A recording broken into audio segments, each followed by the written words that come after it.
Hello， 大家好，欢迎收看我的节目，不是车评人。今天我们把我们的星光丢到售后去了，去检测电池什么的。然后呢，顺便来看一下新款的4代 mini EV，现在变成了一个4门版的，我们具体看一下吧。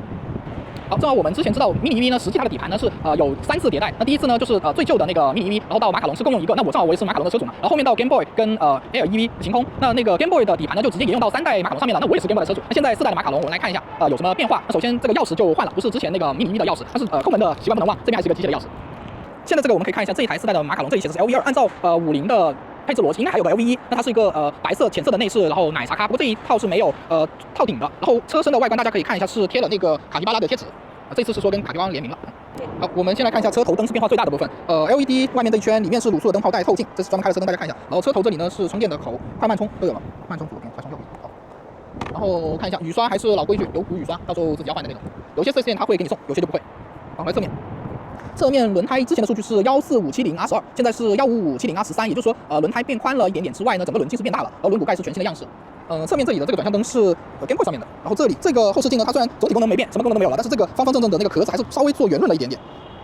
好，然后侧面这个是个高配版，高配版就会有一个无钥匙进入的按钮，然后是传统门把手。好处比原来的 mini EV，因为它有多了一个门，然后它没有以前那么长了，开门的时候就不用担心说很长的门又重又单打到别的车辆。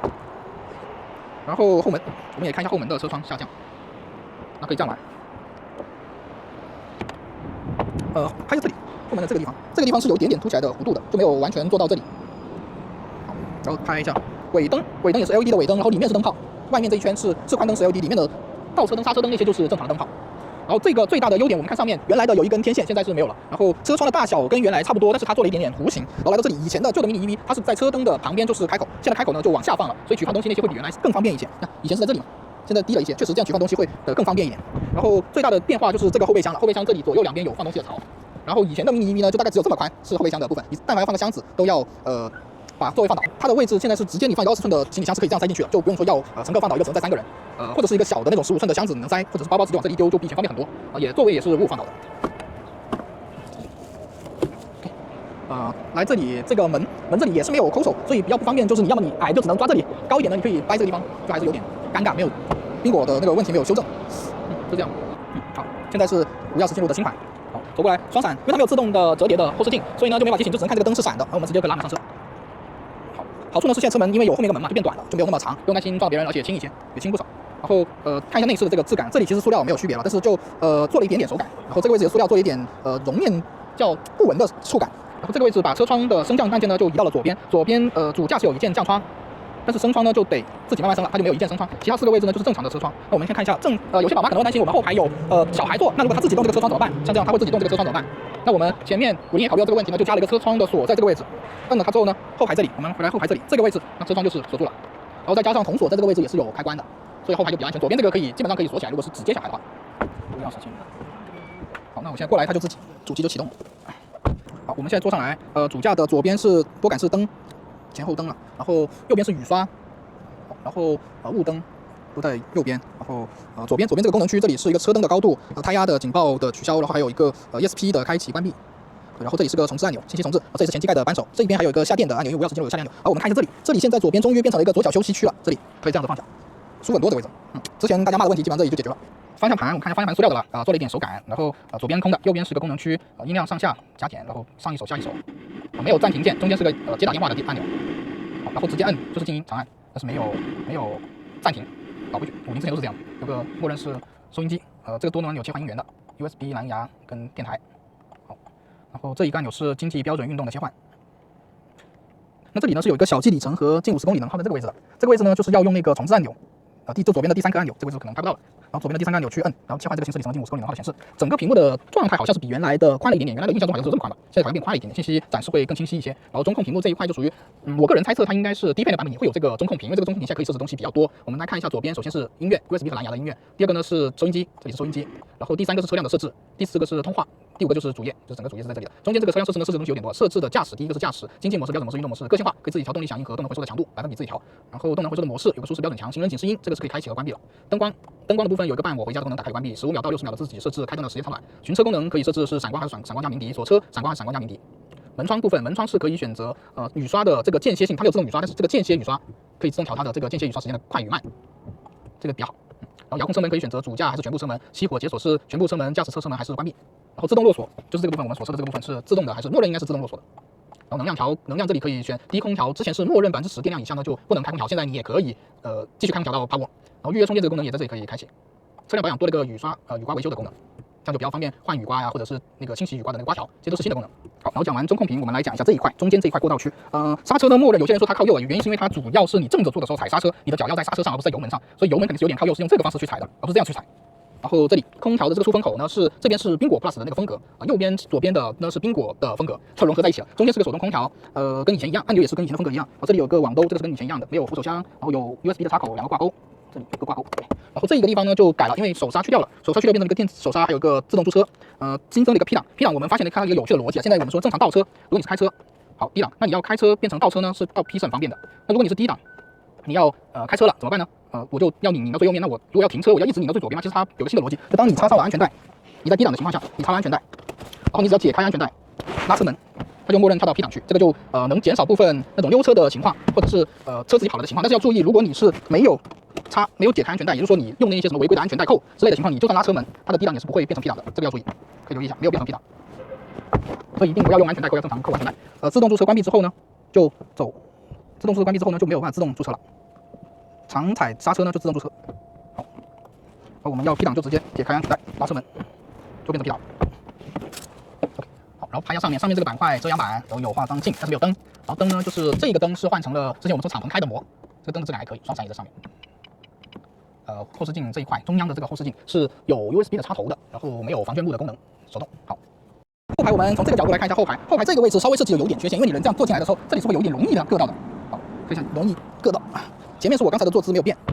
我1.7米的身高，现在坐在这里是稍微有点蹲，但是总体来说相比以前的 mini EV 是好了很多。后排的座椅的感觉也跟之前的没有太大差别，加厚了一点点。然后整个坐姿会比前排略高一些，大概高个这么多吧。就我们现在视角看出去呢，是能比前排更高。如果你同样的身高，车窗升降我刚才说了，所以现在就是动不了的了，就是比较好是小朋友在后面你没有法玩这个车窗嘛，对于家长来说会比较安全一些。然后也没有什么区别了，这里有一个兜，然后唯一不好的就是这个地方是浅色的，我觉得这个凳子如果是后面这种深色的更好，要不然小朋友啊什么的人啊上车踢到这里会脏。然后对，就这样，这一块是这样。哦，这里没有拉手这个位置，你看这个拉手抠掉了没有？当然可能我应该考虑是后面坐小朋友比较多或者应急座吧，但是没有了，这个是个4座的车型。我们来看一下，现在这里有个很大的区别是感觉这里有个凸起，其实它不只是说单纯的把这里凸起了，它是把这两边往下掏了，就是往下掏低了，所以这个位置的高度就比以前好一点点。然后但是水就侧面的这个门板没有放大瓶的水，你看这个位置就这么大，然后就只能放在这个中间，后排的乘客的水就只能放这里或者拿在手上，这个就有点不好了，或者是插在这里，只有这些地方没有了。看一下后排是有2个安全座椅的插口的，是跟以前一样，这个是没有忘记的，不可能说没有嘛，给宝妈用那肯定要，接送小孩用。那这个放倒呢就要拉后面才能放倒，它是55放倒。由于这个套了个套，我们就不要一半一半放，就全放倒。实际使用的时候呢，你可以做3个人选择，你可以下车，这个放倒，这样子就可以放比较多的东西了。但是呢，这个有个落差，可能如果你想要放自己后市场在淘宝上面买一个这样子吧，而且它这个靠背应该是加厚了2边，所以现在是有点坡度，以前是完全全平，现在是有点坡度。好，然后升起来 ，OK， 对了，我们俩拍进去也问题不大，就是电机声有点大，刚充完试一下，它现在好处是左边有的放脚的舒服好多，整体的车辆动态其实比之前那个马卡龙好很多。这个标准模式，到时候看一下经济怎么样。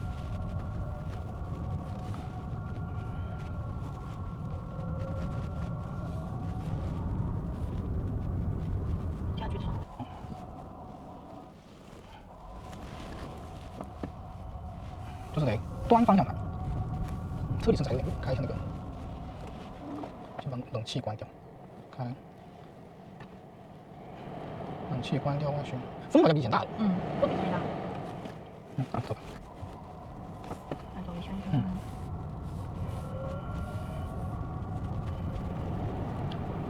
风是比之前大，当然噪音也大。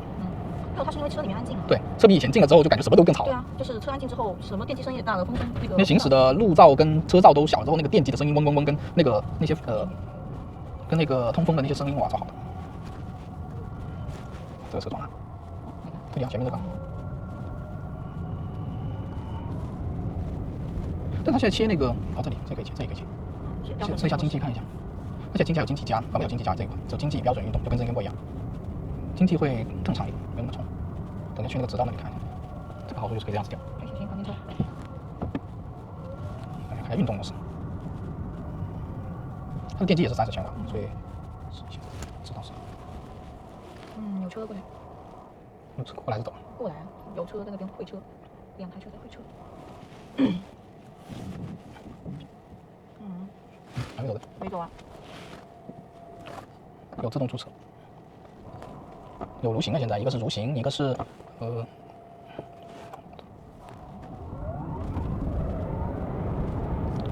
跟之前其实 Game Boy 的感觉差不多，但是就是这个电机的噪音确实有点大到，其实它实际电机的那个声音是差不多的，但是就是车里近了就感觉整个声音好大。危险减速带，0到60应该大概要个3秒钟左右，3秒4秒的样子，其实还好，比以前好了，以前是框框硬，对，现在好一些。这个减速带10公里过减速带，高的这个还是。也还行。某种意义上来说，其实真的就是可能这种质感跟那个时候是那个宾果 Plus 都差不多，宾果跟宾果 Plus 差不多。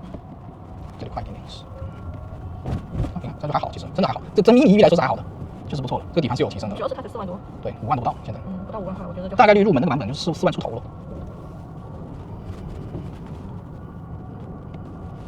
快打一点，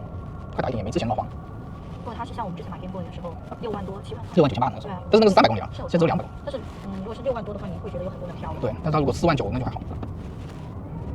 经济模式吃驱力用够了，30千瓦电机，开一圈，飞出去。市区里面0到60无敌。还行，就是你习惯那个电机声之后呢，或者放音乐啊，对，或者放音乐盖住它。它电机声真的好明显。对，电机声明显。车很明显。以前那个马卡龙和 Game Boy 它就是车里吵，对，车很吵，整个吵路噪吵，然后整个车空，然后就不会觉得这个电机很明显了。而且给人一种感觉是不知道为什么，就感觉声音从前面传来的，就是前面电机啊。但是没有，电机在后面啊。在后面吗？电机跟之前一样都是在后面。那它是不是那个车轮的那个轴？不是，这个嗡嗡嗡的声音是电机声，但是为什么会从前面传过来呢？有可能是这个防火墙的部分因为没有做隔音，所以整车的这个嗡嗡嗡的震动会震到从前面进来。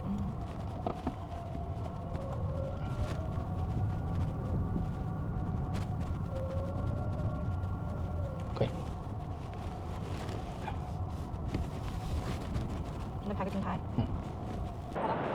新款的这个4代 mini EV，其实我们整体看了一圈下来，它在底盘行驶质感上面，还有一些细节上面，包括自定义啊这些调节的部分，都比以前更多想法，加了一些大家的建议。但是整体的感觉上，它还是一个小车，所以如果你对它有更高的需求，可能还是有点难为它了。那它在现在4、5万这个价位上面，确实是有自己的想法。预售价现在是4.98，我个人猜测它应该还会有一个把那些自动手刹呀、自动驻车呀、电子手刹，还有中控屏的那个功能的调整，就删减掉中控屏功能的，还有无钥匙进入变成传统钥匙这一种功能的删掉之后，然后可能会有个再便宜几千块、小几千的版本，然后去让大家去理解它入门的价格更低。但当然，这个差价的少是希望你去买它的顶配，最起码现在来说，它也算是一个高品质的小车。我也去看了一下它的底盘，其实还是有空间让它做到一个260到280公里的续航的。那300可能有点难在成本控制上面，但是起码目前整体来看，它在眼下mini EV已经卖到了4万出头一点点几百块的价格的时候，4座也是一个新的选择。那本期节目就这么多。如果后面50官方有邀请我长测这种车，或者是深度试驾的这种情况，那我会再给大家更新视频。那也感谢大家看到这里，欢迎给我们1键3连，然后点击关注，然后是我们最大的鼓励，谢谢，再见。